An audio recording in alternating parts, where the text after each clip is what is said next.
In space, no one can hear you complain about megapixels. I'm Bridget Carey, and this is your CNET Update.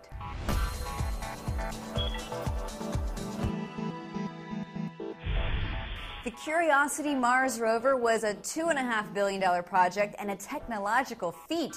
But as images come in from the rover, everyone's buzzing about how the camera is just 2 megapixels. Why would NASA send up a camera that's not even as good as the one on my phone? Well, there's quite a few factors. For starters, the designs were proposed in 2004, when 2 megapixels and 8 gigs of flash memory sounded pretty good. Then it had to go through lots of tests to see if it could handle the Martian environment, because you don't just switch a camera midway and redo all that expensive testing. And then there's the issue of data. More megapixels, the larger the file, and that makes it harder to send back to Earth. Plus, the computers have to transmit other data to NASA besides those pretty pictures.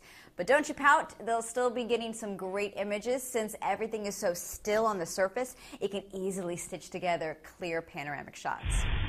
As the juicy courtroom battle between Apple and Samsung continues, CNET has learned that Google has been quietly helping out Samsung. Google has kept a low profile in this fight over patents and accusations of copying designs. But Google has not abandoned its popular Android partner. Google has coordinated with Samsung over legal strategies, with advice, doing some legwork, and for searching for prior evidence. You've been hearing about NASA's successes with the Mars rover, but NASA also made news for a failure. The Morpheus lander crashed and caught on fire during an experimental launch. Morpheus is a vertical takeoff and landing spacecraft. It's designed to land 1,000 pounds of cargo on the moon. But back to test she goes. You win some, you lose some.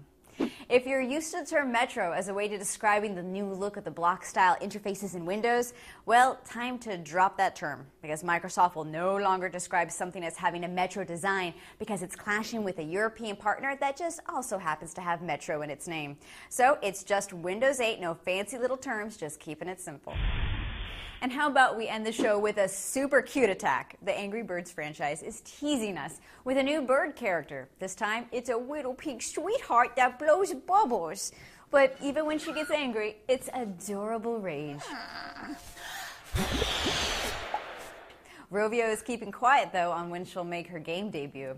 That's your tech news update, but if you crave more details, just pop on by the blog, cnet.com/update, and there you can also sign up for our newsletter to keep you in the loop. From our studios in New York, I'm Bridget Carey.